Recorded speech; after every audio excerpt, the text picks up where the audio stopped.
in this problem, we are asked to find the shaded region in this figure. So the goal is to find how much area is shaded. And one thing you should notice in this problem is that the shaded region is within the parallelogram but outside of the circle.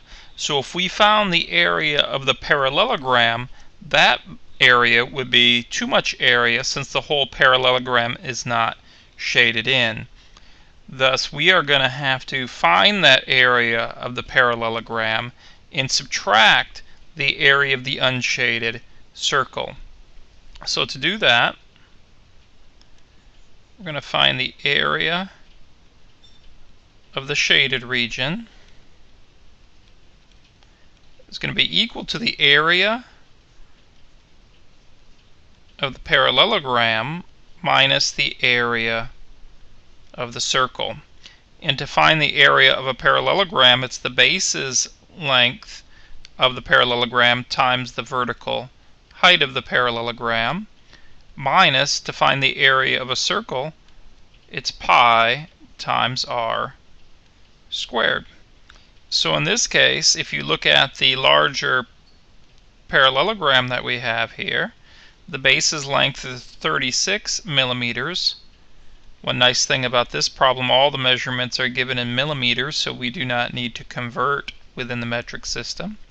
Now the height of the parallelogram is not 18 because that's not a vertical height, that's a slanted height. That's just the length of a side. The vertical height is the distance between the two bases, so it's this vertical height here, which would be 6 millimeters and another 6 millimeters, so that's 12 millimeters. So 36 times 12 will give you the number of square millimeters as the area of the parallelogram, but we have to subtract off the area of the circle since it's not shaded, and that would be pi times r squared, which in this case is 6 squared, which would be 36 times pi. Now make sure we read the directions. It says do not use the pi button on your calculator, use the rounded number, 3.14 for pi. So we'll have to remember that. Another thing we'll have to remember is it does say round. At the very end, round to the nearest unit. We never round in intermediate steps, we only round at the very end. So the area of the parallelogram is 36 times 12, which would be 432 millimeters square. 432 square millimeters. Minus 36 times pi, but instead of pi, we're supposed to use the rounded value 3.14, the approximation. And we get 113.04 millimeters square. So again, we never want to round those values until we get to the very end. Then we round our answer to the nearest unit.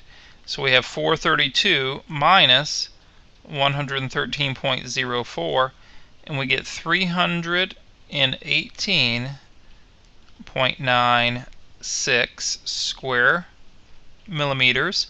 But it says round to the nearest unit, which means ones digit. So for to round to the nearest ones digit, we look to the right of that and we notice it's a 9. So we round up to 319. Now, if we look at our choices here, since this is a multiple choice question, that would give us 319 square millimeters as our answer.